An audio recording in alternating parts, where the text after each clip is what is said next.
بسم اللہ الرحمن الرحیم۔ اللہم صلی علی سیدنا محمد وعلی آل سیدنا محمد واصحابہ وبارک وسلم۔ اللہ سبحانہ تعالیٰ نے ہمیں کامیابی کے لیے اپنا پیارا دین عطا فرمایا۔ اللہ سبحانہ تعالیٰ فرماتے ہیں کہ میں نے دین اسلام کو آپ کے لیے پسند فرمایا۔ میرے بھائیوں، بزرگوں، دوستو، دین ہے کیا کہ اللہ کے احکام کو حضور اقدس صلی اللہ علیہ وسلم کے طریقے کے مطابق پورا کرنے کا نام دین ہے۔ اب یہ دین میری زندگی میں آ جائے اور آپ کی زندگی میں آ جائے، پورے عالم کے انسانوں کی زندگی میں آ جائے، اس کے لیے محنت شرط ہے۔ جیسے دنیا کی محنت ہے اسی طرح دین کی محنت ہے۔ دین بھی بغیر محنت کے زندگیوں میں نہیں آئے گا۔ اس کے لیے بھی ہمیں جو ہے، جیسے دنیا کی محنت کو ہم سمجھتے ہیں کہ یہ کریں گے تو ہمیں کامیابی ملے گی، اسی طرح ہم دین پہ چلیں گے، دین کو سیکھیں گے تو ہمیں کامیابی ملے گی۔ دین میں اللہ سبحانہ تعالیٰ نے دنیا اور آخرت کی کامیابی رکھی ہے۔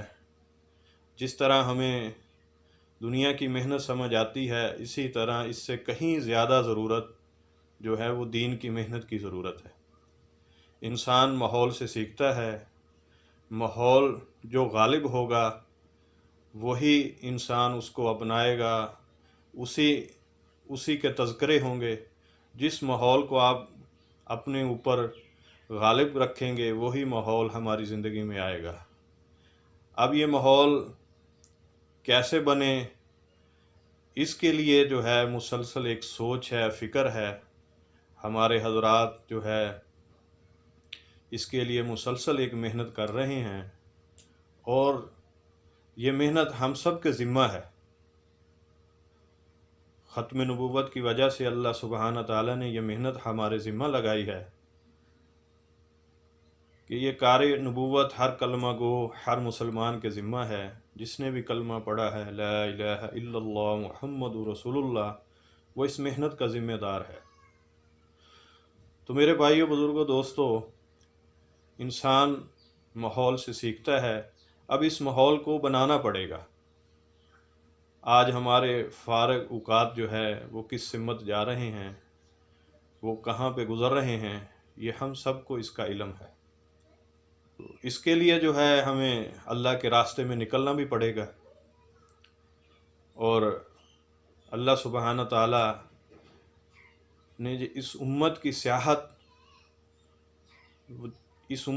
سیاحت ہے وہ اپنے راستے میں رکھی ہے۔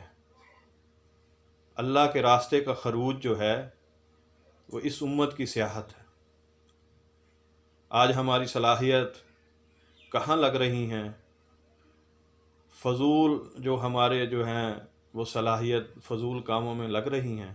اگر یہی ہماری صلاحیت جو ہے وہ اللہ کے راستے میں اس دین کو سیکھنے میں، سکھانے میں لگے گی تو یہ ہمارے لیے دنیا آخرت کے لیے عزت کا، ترقی کا اور کامیابی کا باعث ہوگی۔ آج ہم یہ سمجھتے ہیں کہ نماز پڑھ لی تو ہم نے ایک بہت بڑا جو ہے نا کام کر لیا، بس اس کے بعد ہم آزاد ہیں۔ بے شک نماز ایک بہت بڑا اللہ کا حکم ہے جس کو ہم نے پورا کیا اور اللہ کی توفیق سے اس کو پورا کیا۔ تو اب یہ نہیں ہے کہ نماز پوری کر لیا تو اس کے بعد ہم اپنی زندگی کو آزادی سمجھیں کہ دوسری نماز تک ہم آزاد ہیں، جیسے مرضی اس زندگی کو گزاریں۔ نہیں میرے بھائیوں، ہم تو 24 گھنٹے اللہ کے حکم کے پابند ہیں۔ نماز پڑھنے میں بھی اللہ کے حکم کے پابند ہیں، اور نماز کے بعد والا جو ایک ایک لمحہ ہے وہ بھی اللہ کے حکم کا پابند ہے۔ تو اس کے لیے ہم اپنی زندگی جو ہے وہ مسنون زندگی بنائیں، سنت والی زندگی بنائیں۔ یہ کیسے بنے گی؟ کہ اس کے لیے ہم صبح، شام اور روزانہ کی جو مسنون دعائیں ہیں ان کا اہتمام کریں۔